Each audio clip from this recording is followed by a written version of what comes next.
Bonjour à tous les amis, donc nous sommes cette semaine parashat Metzora. Donc la parasha de cette semaine, c'est un petit peu la continuité de la parasha de la semaine dernière. On parlait donc de cette sarat là, de cette lèpre que recevaient ceux qui disaient donc du Lashon Hara. Et donc dans la parasha de cette semaine, dans la 4e montée, il y a un verset qui nous dit que quand les Bnei Israël ils vont rentrer en Eretz Israël, donc après la sortie d'Égypte, les 40 ans dans le désert, etc. Une fois qu'ils vont rentrer, Akadosh Baruch Hu, il va envoyer donc cette tsarat-là, cette maladie de lèpre, sur les murs des maisons des Bnei Israël. Et Rashi tout de suite il commente, il nous ramène un midrash, il nous dit pourquoi Akadosh Baruch Hu il va faire ça. Parce que les Émoréens qui habitaient alors donc en Eretz Canaan, et donc qui allaient maintenant se faire conquérir par les Bnei Israël, eh bien, pendant les 40 ans que les Bnei Israël étaient dans le désert, ils cachaient leurs trésors dans les murs des maisons, donc pour ne pas que les Bnei Israël les trouvent quand ils viennent. Et donc, Akadosh Baruch Hu va envoyer cette lèpre pour que, après, s'appliquent toutes les lois de la Tzara, donc c'est-à-dire qu'on doit retirer les pierres des murs, qu'on doit gratter autour des autres pierres qui ont été en contact avec les pierres qui ont été touchées, etc. Donc, plein de choses qui font qu'ils vont en fait finalement un petit peu détruire les murs et voir, découvrir en fait tous ces trésors. Et le rabbi pose une question.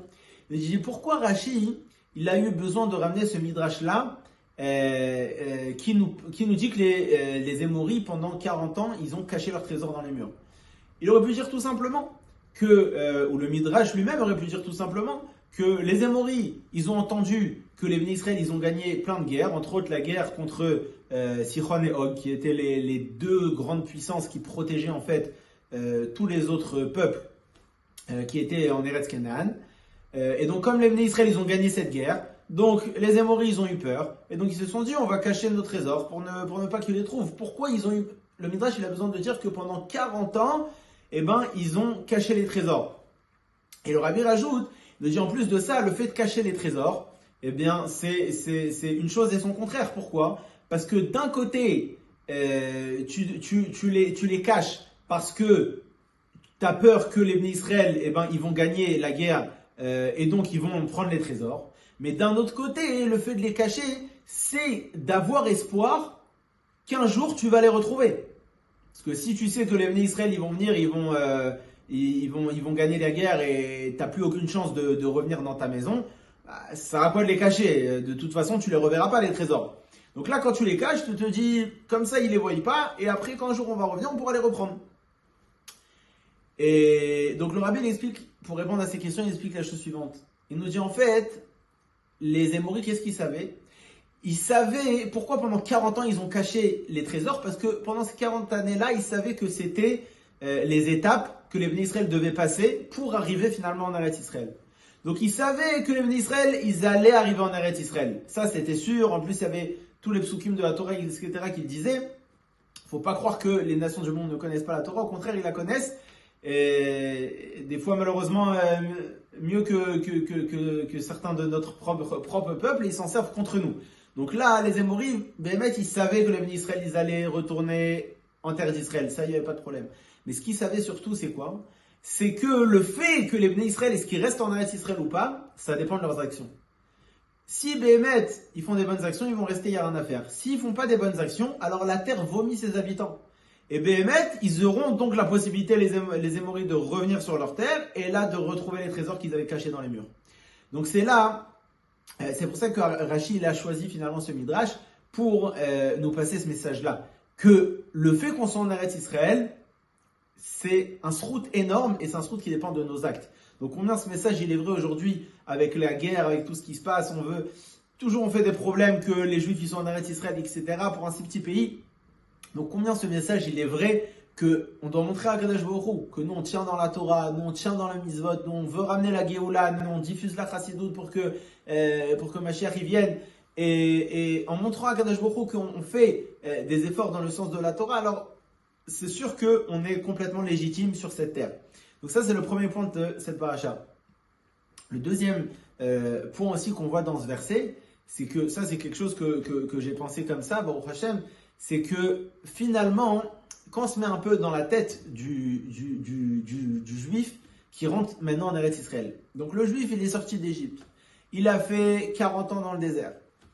Il rentre maintenant en Eretz Israël, il doit conquérir la terre, donc faire la guerre avec les peuples, etc.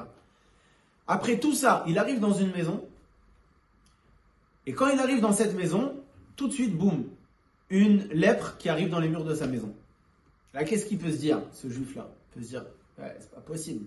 Avec tout ce qu'on a passé, même maintenant que je suis tranquille dans ma maison, on a fait la conquête de la terre, on a tout fait, maintenant j'ai encore une lèpre.